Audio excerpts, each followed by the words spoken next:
In a tumultuous session at the Red Chamber, Senator Akpabio emerged president of the 10th Senate. Akpabio, a former governor of Akwa Ibom State and a legislator who is representing Akwa Ibom Northwest, secured victory after garnering 63 votes, surpassing his opponent Abdulaziz Yari, the former governor of Zamfara State, who received 46 votes, making a total of 107 senators who participated in the election. Simultaneously, Barau Jibril, the senator representing Kano North Senatorial District, emerged as the deputy president of the 10th Senate. Barau was elected uncontested during the 10th National Assembly election. Both Akpabio and Barau enjoyed the support of President Bola Tinubu and the leadership of the ruling All Progressives Congress. Have a look. In line with laid-down procedures, Senator Ali Ndume nominated Senator Godswill Akpabio for the post of the Senate President, while Senator Elisha Abo nominated Senator Abdulaziz Yari as his opponent. It is my utmost honor and privilege to now present to you His Excellency Senator Godswill Akpabio for the Senate Presidency of the Federal Republic of Nigeria. Where is he? Please stand up. Thank you. Distinguished Senator Abdulaziz Yari to take the chair as the president of the 10th Senate. I so move. Yari's nomination, however, did not go down well with Senator Tahiru Mungunu, who now said that Yari's nomination was unconstitutional. Mungunu's stance, however, led to a rowdy session before the clerk of the National Assembly intervened.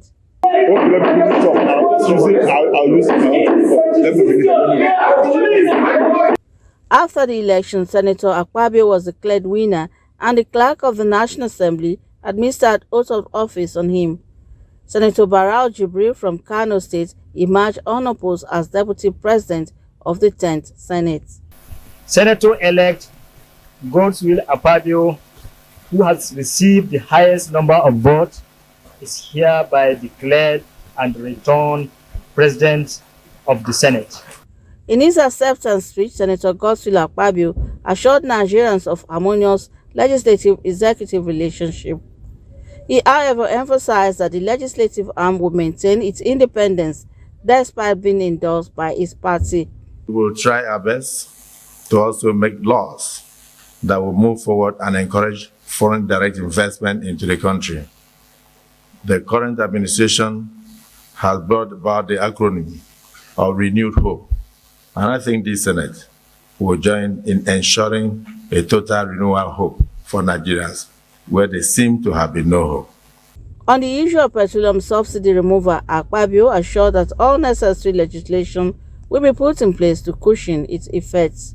I want to plead with you, distinguished senators, to permit me to offer special commendations to the President and Commander-in-Chief of the Armed Forces for the bold step he has so far taken, particularly in the issue of subsidy. If it requires legislative backing, we shall give. Shortly after being sworn in, he equally sworn in all the other senators-elect for the 10th Assembly to commence. And in the lower chamber, Tajuddin Abbas, representing Zaria Federal Constituency in Kaduna State, has been elected as Speaker of the 10th House of Representatives. Abbas, the preferred candidate of the All Progressive Congress, secured an impressive 353 votes, surpassing his rival and former Deputy Speaker Ahmed Idris, who received 3 votes. Another contender, Aminu Sani Jaji, also obtained 3 votes. During the voting process, Kamoru Ogolana, the deputy clerk of the House who presided over the inauguration, announced that a total of 359 members-elect were present for voting, as one member-elect from Taraba had passed away after the election. Meanwhile, Benjamin Okezikalu, representing the APC in Abia, emerged as the Deputy Speaker of the 10th House of Representatives, uncontested. Kalu, who served as the spokesman of the immediate past House of Representatives, was nominated by Babajimi Benson from Lagos and seconded by Khadija Bukar Abba Ibrahim from Yobe State. I rise to present to you a man, like I said, who I believe is creditably reliable, and by providence of his hard work, he has been able to take to his credit 78 legislative bills, out of which 20 bills have been accented by the President of the Federal Republic of Nigeria. I rise to humbly accept the nomination as led by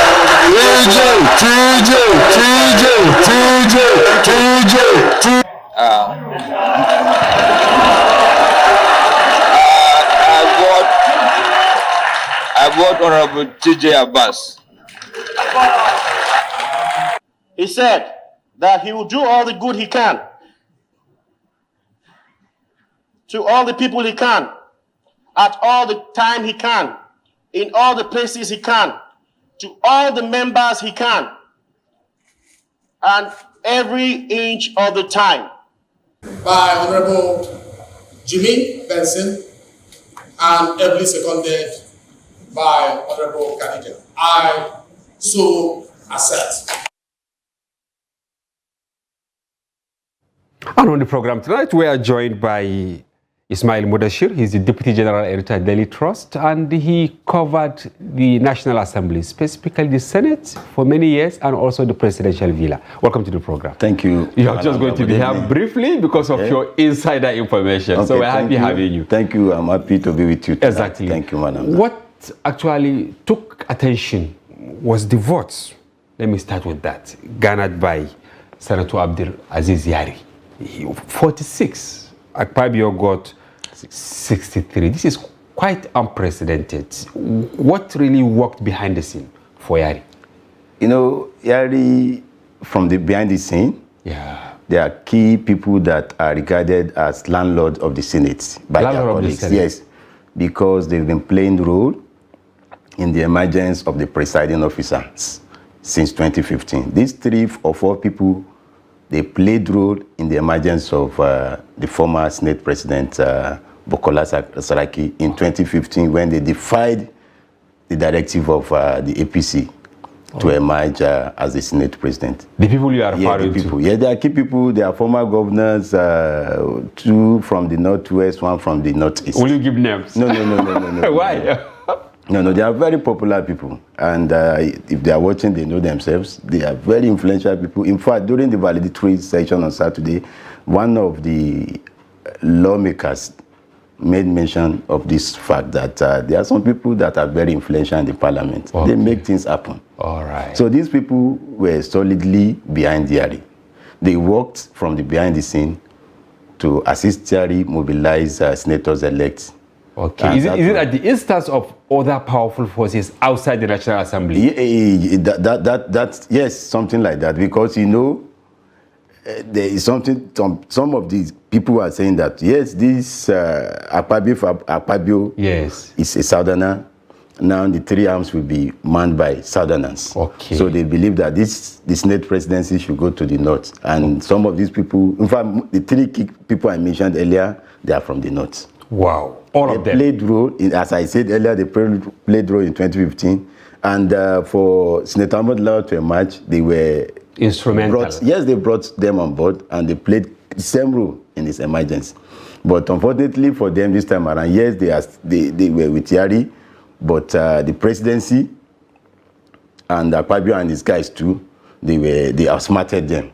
Okay, so they outsmarted them. Yes. And that's why it could have turned in favor of Yari. Yes. Because and you see, the difference was just 17. 17. Don't forget, something happened last night. You know, the outgone Senate President, immediate president, met with the president. And that too, to senators elect, or senators now, played role. Okay. Yes, if you recall, sometimes ago, Akpabio, the Senate President, spoke to one of the national dailies saying that the former Senate president is not with him, and he has threatened to work against. Yeah, Akpabio has said that. Yes. This is quite interesting. The last question I will ask you, because you are an insider and it's very important, is how the steps that will lead to the emergence of other principal officers. Are we going to have it in the plenary, or what is the procedure? Before that, I would like to briefly talk about unlike Yari, the two other people that contested against the choice of their party in the House of Rep, they polled 3 votes. Yeah. Each. Yes. I mean, you're talking about Honorable Judge. A lot of people will be wondering what happened. Yeah. 2 things. Okay. And one is the most important, is the rule book.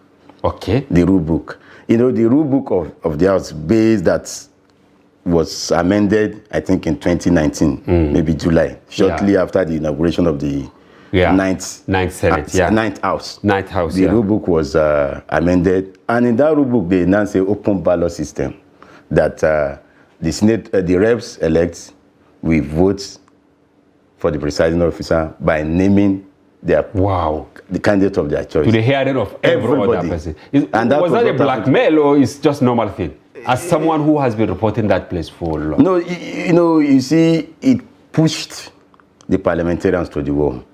And you see, because you don't want to be seen fighting your party, you may not want to stand up and say, okay, I'm voting against the party's choice. And that was what happened. Even the people that campaigned for Wase, including DG, the key stakeholders, they voted against him in the open. Wow. And the same thing happened to Jaji. Yes, who also got 3. Thank you very much. Now, just the steps, maybe in 1 minute or less. First, the party will zone the principal officer's position. That's the minority leader, the minority whip, the majority leader, and the majority whip. They will zone it to zone maybe each of the political... meaning PDP and APC, they're the ones to do this. Because PDP, they have right to do minority whip, right? They have their or in cohort with the other smaller parties. All right. So if they zone it, then the caucuses of each of the zone will now sit down that, okay, for instance, maybe we say Southwest. Yes. We've been, this position of the Senate leader has been zoned to our side. Then the caucus will now meet and say, okay, we are nominating so person as the Senate leader. Since that position has been zoned to us, then it will now be communicated to the party. Then the party will now write to the presiding officer, now the Senate president in the case of the Senate, and the speaker in the case of the House of Representatives. So now it's okay. We've nominated Malamza as Senate leader. We've nominated as a minority leader. Then he will now read it during the... So the summary of it is that the next line is actually not general for all the legislation. It's about party and then the leadership of the House. Thank you very much, Ismail Modashir, Deputy General Editor, Daily Cross. Thank you, Malam. You've covered the National Assembly for a very long time. I think that is what gives you an edge to understand the workings of the legislation. Thank you very much for coming. Thank you. Viewers, we'll go on a short break, and when we return, our guest from outside the house will join us. Thank you. Don't go away.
Welcome back. We are now joined by Baba Yusuf, a strategist and policy analyst. Previously on the program, Baba had chronicled the likely scenarios to play in both the Senate and Reps elections during the heat of the contest. Baba, perhaps now is the time to say, I told you so and so, right? Absolutely. Anyway, welcome to the program. Thank you, good to be here. Yes, now straight, maybe I should say, what is your take on the outcome of the power tussle and the subsequent emergence of Senator Akpabio and Barrow Jibril?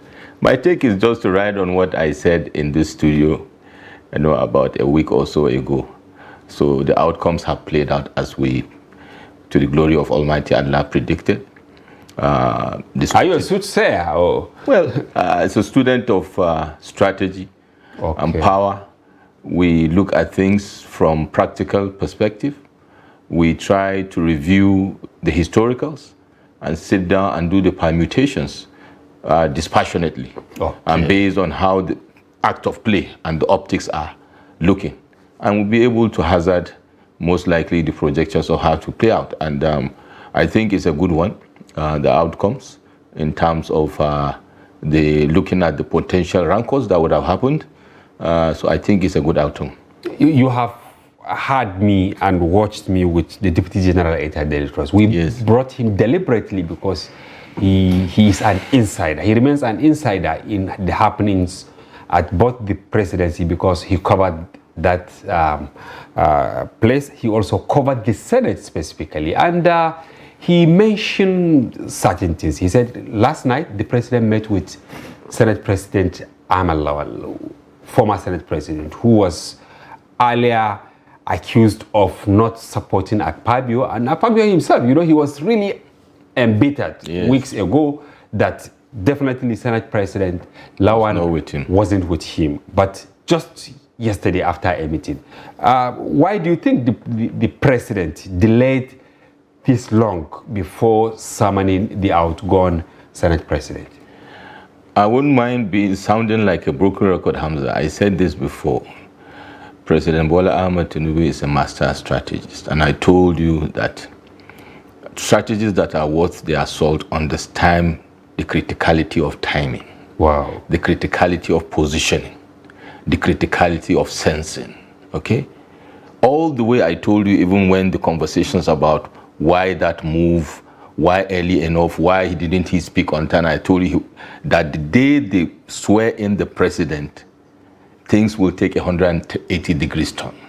And then he will play out, his strategy, his playbook.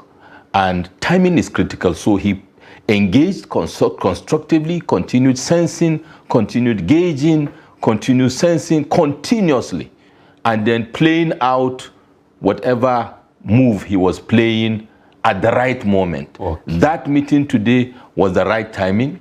The element of the element of surprise. The element of surprise is the game. At the wee hour, you play that card to hold the critical stakeholder at that point, the Senate President.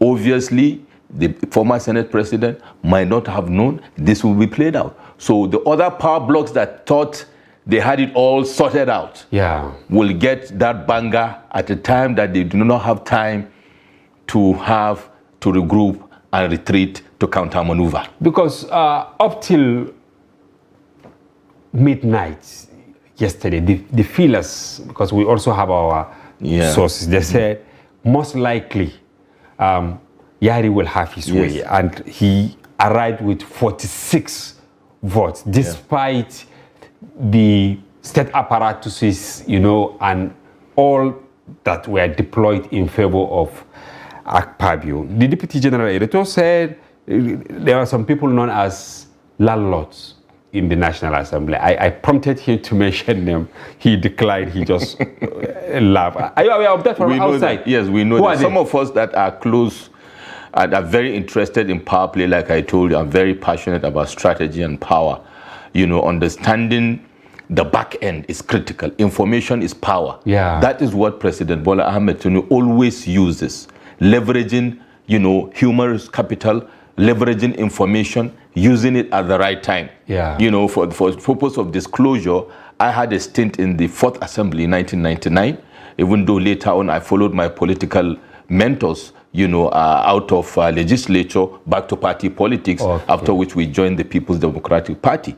Now, that timing is key, and we know those principal players who had been playing key roles, the emergence of the Senate President, 2015 and 2019. Yes. And President Bola Ahmed Tinubu knows that if he loses the initiative and those what I call garrison commanders in the Senate are able to deliver. Ones that the General describe as landlords. Absolutely. So you call them I use that term from a strategic point of view. Okay. Not that they are military, but I use that term to demonstrate their importance in the power play. Now, these people, he knows if they are very powerful, very entrenched, and also have understood their own rudiments of strategy, not just at the parliament, but the generality of national politics. Yeah. So he knows that for him to have that stability he wants and to achieve his objective, he needs to upset their apple cart.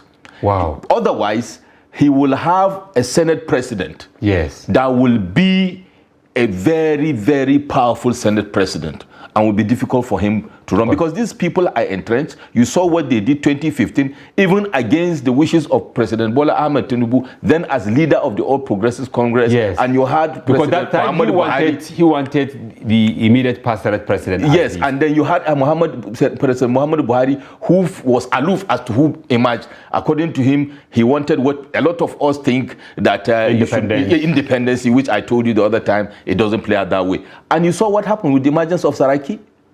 To the face of the president, to the face of the leader of the All Progressive Congress. 2018, they struggled and they were able to still have him, albeit they were not fully in control of what happens in the legislature, in the red chamber. Now he knows that if that happens, he may not have it easy the way he wants to have it. Of course, he would have had a plan B. I'm very sure he has a plan B and a plan C. But why not play out your plan A and know that you're on top of your game? Vigorously, to show that maybe at first shot, you got the target. Absolutely. It will reduce the resources you deploy for negotiation. It will reduce the rancor. It will also neutralize and minimize to a high extent the potential of what? Chaos. Impeachment. Yeah, impeachment. But who are these garrison commanders? Well, to be honest, I will not like to mention their name in public also, but I can tell you some of them have been also in the chamber themselves. They have been governors, in Nigeria, and they also have, known their onions over time. But in this game, you will have. You don't want to drag me to court as a strategist? No, it's not a matter of dragging court. For the same strategic reason, I will not mention their name here, Yeah, but they have been governors before. They have been at the Red Chamber as senators as well, and they are compatriot governors, most of them with Senator Yari. Now, where do Nigerians belong to now? As for the power play, because the power has been played. Yes. The garrison commanders, as you described them, have lost. The landlords, as the deputy general editor have been demystified. Have been demystified. Yeah. Now we have an Akpabio Senate president. With Senator Barrow. Senator Barrow as his deputy. Now, what should Nigerians expect? Let me put it this way. Well, Nigerians should expect what a proper legislature should give to its people, to its citizen. The provisions within the Constitution that carved out the arm of government called the legislature or the parliament is very clear as regards to their duties, their responsibilities, and we can extract from those duties and responsibilities the expectations of citizens. Robust debates that will bring out legislatures that will, promote and develop Nigeria for the better. Review legislatures that have become antiquated to legislations that will become policies that are in tune with the realities of Nigeria and that will move Nigeria forward. Provide counterbalance to executive to ensure that there are no excesses, because absolute power corrupts absolutely. And we hope and pray that those checks and balances, as provided in the Constitution for the legislature, will be played out by these principal actors who are just first amongst equal. Don't forget that Akpabio and Senator Barrow Jibril are first amongst equals. But indeed they will provide that leadership to the Red Chamber to deliver the mandate of legislation for Nigeria. They are partners in progress, by the way, in the political evolution of Nigeria. Don't forget that the judiciary is there. We have judiciary, legislature, and the executive. Yeah. Now, judiciary is always on the sideline providing that very critical support for the country. These two arms of government should always be handshaking where necessary, and where not should have a very robust, constructive engagement with a view to having the best outcome in terms of lawmaking and in terms of execution. Baba, I'm a bit agitated because the immediate past Senate, that is the 9th Senate, was tagged a rubber stamp. But the qualities that you reeled out, are they really going to happen, considering what happened that led to the emergence of the 9th Senate? Yeah, because the 9th Assembly, of course, Buhari wanted him. That time, Senator Tinubu also wanted Amelawa. And at the end of the day, they tagged them, not the president and the Senate leader, but Nigerians tagged the 9th Senate as rubber stamp. And it's like the same scenario playing out now. I think the scenario may be a little bit different, but let us backtrack a bit, taking it from what we first of all looked at. The role of legislature in nation building, in governance. Okay. And if you look at quote unquote rubber stamp of Senator Ahmed Lawal, what about the Senate of Senator Bukola Saraki? Rancorous one. Rancorous. Now, look at the outcomes. What were the outcomes? The interest for me as a Nigerian, and indeed for almost all of us included, is we want to have a legislature that will deliver that counterbalance, that will deliver proper legislation, that will provide the checks and balances. Now, in both cases, what were the outcomes in terms of delivering the dividends of democracy for Nigerians, not for the political class? Now, coming to this particular scenario, to my mind, is like a situation of a chicken and egg situation. First of all, it's a process that was orchestrated ab initio by a very powerful strategic president, president-elect, now president, of the ruling party. And for whatever it was, if we look at it from that perspective, every president or prime minister would like to influence the outcome of leadership of parliament. Any other conversation is being hypocritical. I have said before.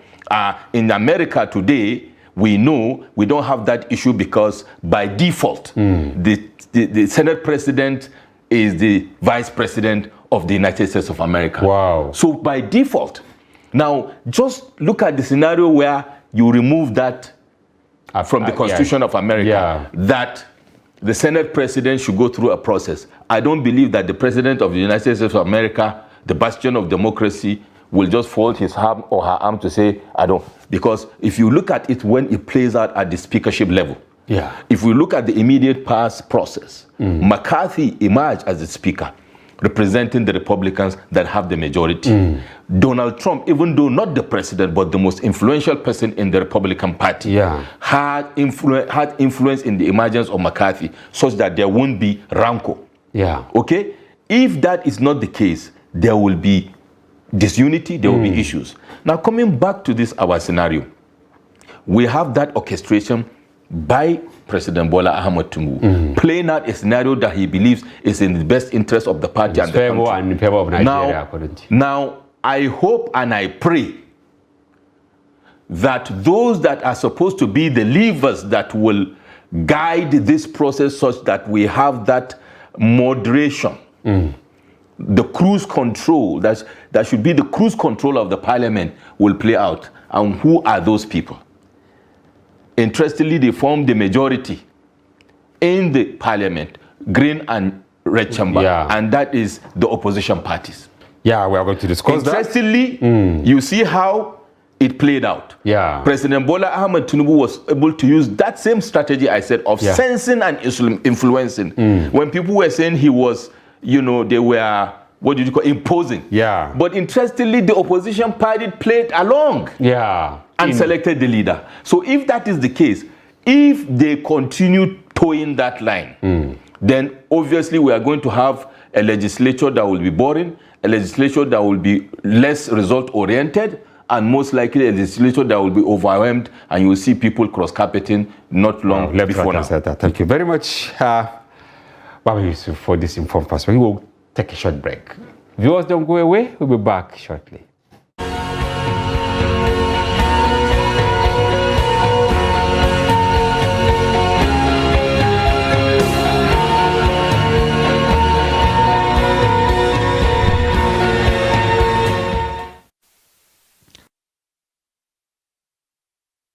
Welcome back. If you are just joining, this is Daily Politics on Trust TV. Do well to follow the conversation across our social platforms on Facebook, Instagram, and watch us live on YouTube. Still have Baba Yusuf, a strategist and policy analyst, who is actually celebrating most of his predictions when we brought him the last time. Yeah. What shook many Nigerians today was the voting pattern. In the Senate, it was actually secret ballot system. So you cannot say Senator ABC went for Yari or went for Akpabio. But in the House of Representatives, you have to, they'll call your name. Voice vote. Voice vote. And you even mention your name that you are for Tajuddin or you are for Wasi. Why the difference? Why do you think the Senate went for secret ballot while House of Representatives went for open ballot? First of all, the two chambers have their rule books, and they have their independence of how they run their chambers. Just like the Deputy Editor mentioned, in 2019 or so, the rule book was changed. Yeah, in July.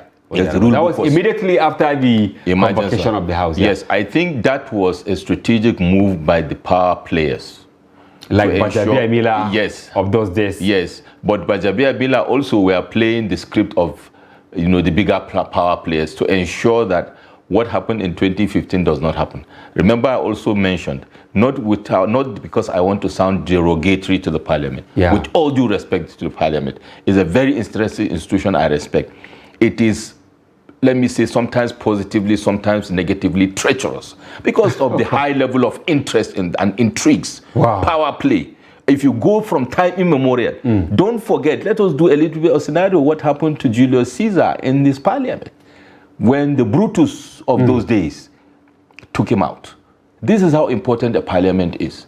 And anybody that is worth his salt should not underestimate the parliament. The power of the parliament. The power of the parliament. And the treachery, how you put your checks and balances perhaps is very critical. That's why if you go to the French, is so much interested. Yes, you go how to play French politics and see how the likes of Nicolas Sarkozy, the like of Jacques Chirac were not able to escape the fight and whatever in the parliament of the French parliament. Most of them ended up with issues around corruption, but we know that if you look at it, you will see the ropes of entanglement of issues around treachery somewhere. You remember the late Berlusconi of Italy and all that. Some of these are self-inflicted injuries, but some of them are carry-over issues of parliament. Remember the UK parliament, the highest turnover of prime ministers within 6 to 5 years by the Conservative Party in the parliament. Parliament is no jokes.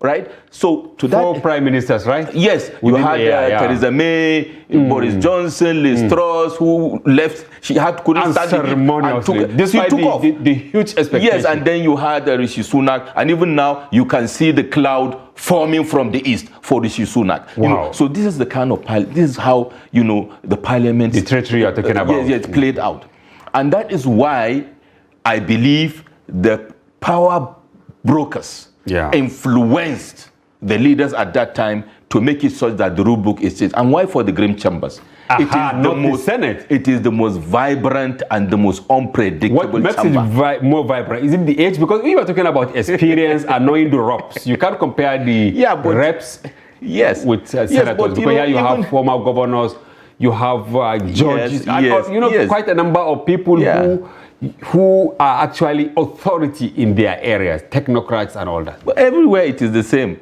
If you look at the UK, the House of Lords, you hardly hear anything about the House of Lords. Okay. You always hear the guys, the MPs, because they are mostly the front-end people.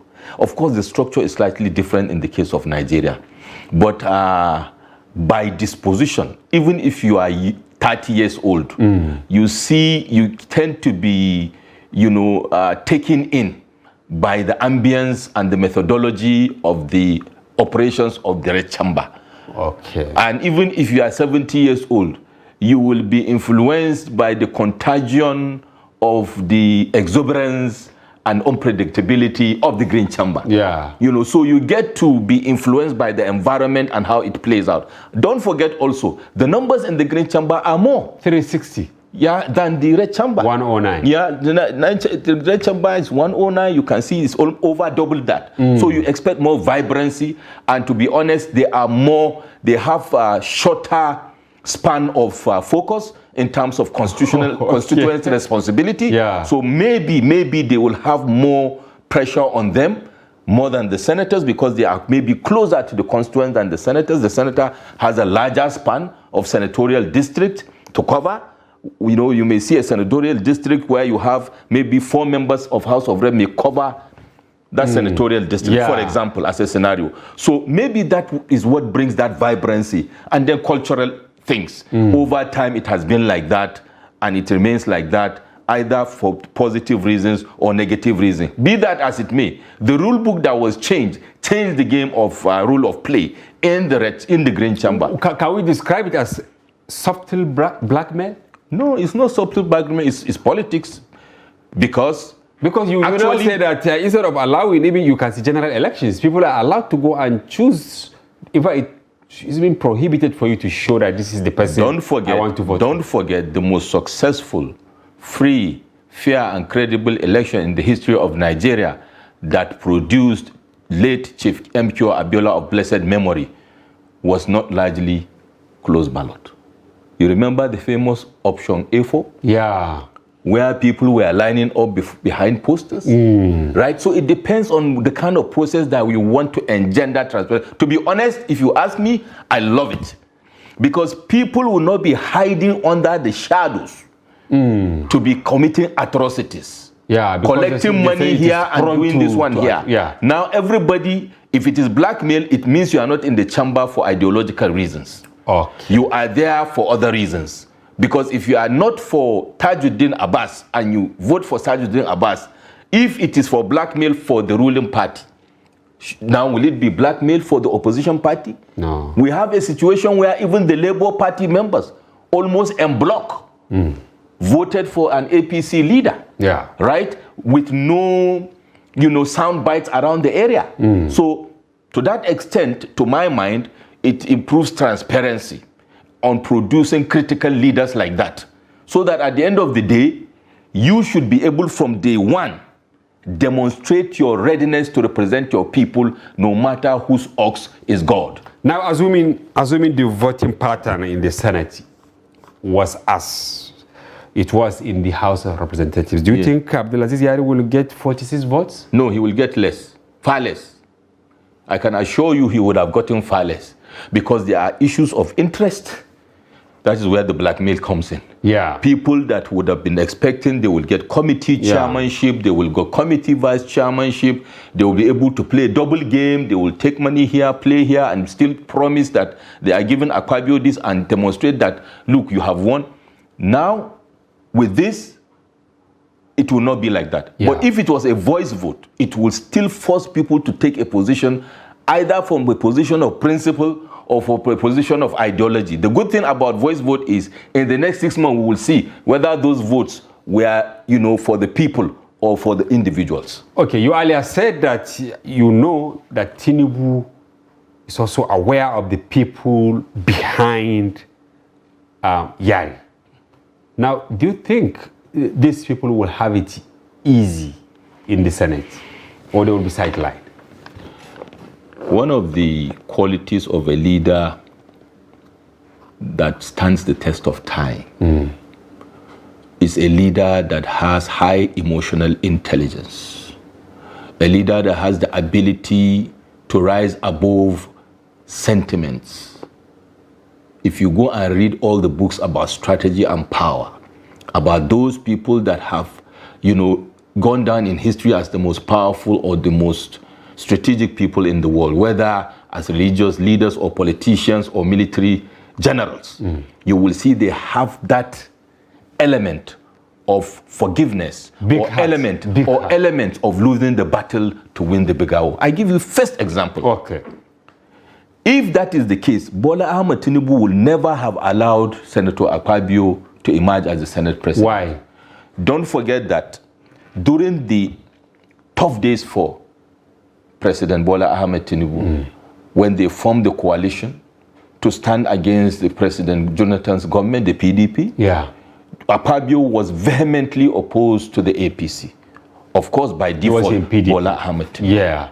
He was there during the campaigns. You hear the rhetoric, you heard the vile conversations, and more than that, he emerged as the minority leader of the Senate, and he was not a quiet and silent minority leader. He was vocal, and he was a real opposition in the chamber, giving them headaches, giving them tough time. 2018, fast forward, he moved to the All Progressives Congress. Today, within the power structure, the likes of Yari, you understand? And the likes of Goji and all that are not in the forefront like Akpabio, even including the Senator Barrow himself. Right? So the ability to look beyond that. And maybe Alero also. And Alero also. And maybe Wamako. Absolutely. The ability to look beyond now, to look beyond your nose, to look ahead. And because of that, even the most brutal leaders will have that forgiveness, albeit they dish it out, you know, the way they want to dish it out. But for you to be recognizing your allies, as they say in politics, there is no permanent friend or foe, but permanent enemies. So if you look at it, even from this permanent interest. So it's about interest now. You look at it, but then again, you also need to understand that you must have the ability and capacity to manage your men and your women in the power plot. If you go back to Julius Caesar, I forgot the name of this very, very strong general he had. He was very cantankerous, very difficult to manage. But he was the man he was able to use to achieve a lot of his conquest. You know, before we finish, I will remember he's popular. Now, that is the issue. So, for these people also that lost out, I can tell you, President Bola Ahmed Tinubu, in his characteristics, because we speak both on what we know, his antecedents. Why did he come this far? Right? And it's not only him. I'm using him now because he's the one on the hot seat. But I said every other leader, even in Nigeria, we have had them. We call it state power. For you to have state power, you must have that emotional intelligence to marshal people. So if they have lost the battle now, he needs them for the war, because these people are not people you push away. Honestly, and there are people that have been with him. There are people that have made sacrifices. There are people that have been committed. You know, the time they took the risk to go and form the coalition. And this thing he will be able to manage it stage by stage. Let's wait and see the leadership, the outcome of the leaders of whatever. I'm sure there will be compensations here and there down the line to be able to assuage people as we go, because it's a dynamic and there thing. are issues of committees. And you can come to look at it. You see, this issue of providing balance, the Muslim ticket was a critical issue. Bola Ahmed Tinubu, Mr. President, had to find a way to provide that balance. You may argue that, okay, in that case, that is even the more scenario we should use. How come his long-term ally, when you compare it with Akpabio, Oji Uzor lost out? Because they are all from the south, right? Yes, I was quite surprised that Kalu, you know, he backtracked, because he's supposed to deputize Yari. But he backtracked. This is one scenario. And in the House of Representatives, the Director General of WASI voted against him when they went to the actual vote. It's all part of the political position. Oji Uzor is not a small boy in the political history of Nigeria. He knew what he was doing right from the time he threw his hat in the ring. And he fought it all the way. And at the right moment, I told you, one of the critical success factors of any strategy that wins is mastering the act of timing. You do things at the right time. Timing. You may be right, but if you went to the primaries of time, APC and declared support for Bola Ahmed Tinubu, change his position, change the narrative within the scheme of things in the Bola Ahmed Tinubu camp. Now, in this case also, Oji Uzor backtracked, having seen what played out. The clear picture, Albert at the wee hour, but he had mapped out his position to, he would rather lose gallantly knowing that there is no going to be a complete loser at the end of the day, but lose well so that you have proper position. It's all about strategic positioning. The voice vote wouldn't have allowed most of those people that were behind YC to play it out anyway. Will you recommend that voice vote to the Senate? Absolutely. I will love it. Like I told you, I love it because it puts people on their toes. On their toes and in their places. If you stand for parochial or personal interest, within 6 months after, we will know. If you stood for principle, within 6 months after, we will also know. But let me also say these things about compensation. Look at the structure. Senate President, formerly of PDP, later came to APC. Yeah. But look at the APC coalition structure. CPC, ACN, NPDP, ABGA, right? And ANPP came to form the coalition. Today, let us look at the reward system. The Vice Senate President, Deputy Senate President is a legacy CPC person. Yeah. Right? If we look, a legacy PDP person. Okay. If you have, APC, because APC, he came back 2015. Exactly. Okay? But if you look at Abbas, Abbas is a legacy CPC person. Wow. Okay? He's a legacy CPC person. If you look at Benjamin Kalu, Benjamin Kalu is a legacy PDP, PPA. PPA was formed by who? Ojuzo Kalu. So that backtracking you see him doing, it was not ordinary. Wow. Because Benjamin Kalu is a political protege of Ojuzo Kalu. Wow. Because back in the days when he started out in the PDP, a very young fellow, and moved into the political school of Ojuzo Kalu as a special assistant in his government and all and on and on. Okay? So you can see that playing out. MPDP somehow. Yeah. Right? Because he joined APC in 2019, after, obviously following the track of his political mentor. Okay? Now, of course, at the top, you already have the ACN now driving the vehicle, because the CPC drove the vehicle of the APC for 8 years under the leadership of President Muhammadu Buhari. Wow. So you can see the dynamic. So small, President Bola Ahmed Tinubu is carrying the power blocks along and trying to keep the balance, and also trying to... And Vice President... also trying to... ANPP. Yes, ANPP. Yeah. You understand? And also, of course, he's a legacy ANPP person. Thank you very much. Exactly. And trying to see what...